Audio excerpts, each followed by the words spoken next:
नमस्कार, स्वाभिमानी न्यूज चॅनलच्या बातमीपत्रात आपले स्वागत।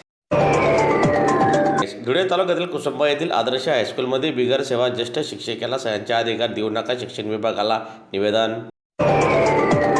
धुळे जिल्ह्यातील कुसुंबा येथील आदर्श हायस्कूल कनिष्ठ महाविद्यालयात बिगर सेवा ज्येष्ठ शिक्षकाला सहाय्याचे अधिकार दिल्याने शाळेत अराजकता निर्माण झाली आहे, असा आरोप शिक्षक व कर्मचाऱ्यांनी केलेला असून शाळेत सेवा ज्येष्ठता डावलून शोभा रवींद्र चौधरी यांना मुख्याध्यापक पदाबाबत सहाय्याचे अधिकार देण्यात आले आहे। शिक्षण अधिकाराच्या पत्रासोबत शोभा चौधरी आणि कुटुंबीय शाळेत येऊन कर्मचाऱ्यांवर दबाव टाकण्याचा प्रयत्न करत असल्याचा आरोप देखील शिक्षकांनी केलेला असून उच्च न्यायालयाच्या खंडपीठाने दिलेल्या निकालाच्या विरोधात चुकीच्या व्यक्तीला अधिकार देण्यात आलेले आहेत, असे शिक्षकांचे म्हणणे आहे।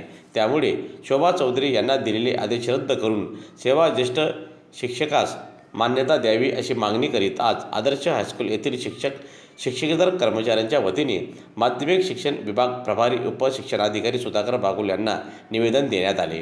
दरम्यान यावेळी निवेदन देण्यासाठी आदर्श हायस्कूल येथील शिक्षकेतर कर्मचारी मोठ्या संख्येने उपस्थित होते। मी अनिल महादेव चौधरी, आदर्श हायस्कूल कनिष्ठ महाविद्यालय कुसुंबा या शाळेचा मुख्याध्यापक अध्यक्ष आहे। आमच्या शाळेमध्ये व्यवस्थित सर्व कामकाज चालू आहे, पण शोभा रवींद्र चौधरी, सुरेश महादेव चौधरी, चंद्रकांत महादेव चौधरी,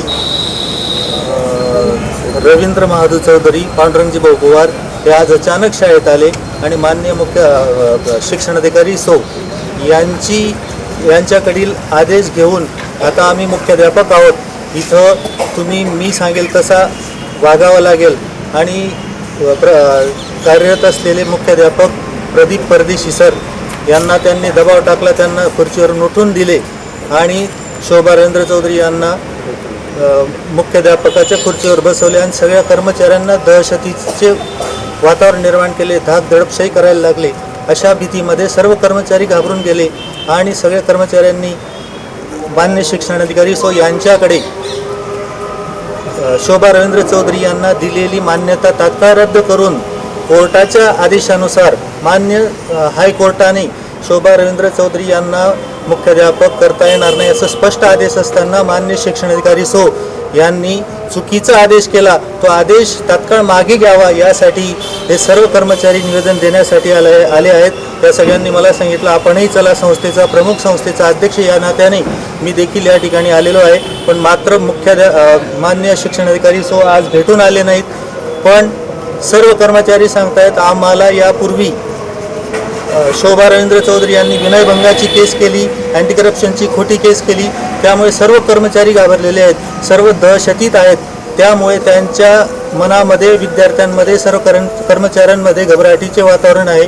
म्हणून मान्य शिक्षणाधिकाऱ्यांनी तात्काळ जो आदेश दिलेला आहे चुकीचा तो मागे घ्यावा आणि सेवा ज्येष्ठ जो शिक्षक असेल त्याला मुख्याध्यापक म्हणून मान्यता द्यावी अशी या सगळ्यांच्या वतीने या ठिकाणी विनंती केलेली आहे। निवेदन देण्यासाठी माननीय बागुल साहेब उपस्थित आहेत, त्यांच्याकडे निवेदन दिलेलं आहे। तरी माननीय शिक्षणाधिकारी यांनी शाळेची जी चांगली नामांकितपणा आहे तो खराब होऊ नये म्हणून तात्काळ कार्यवाही करावी किंवा सर्व कर्मचारी हे उपोषणाला बसतील हे मी या ठिकाणी नमूद करतो।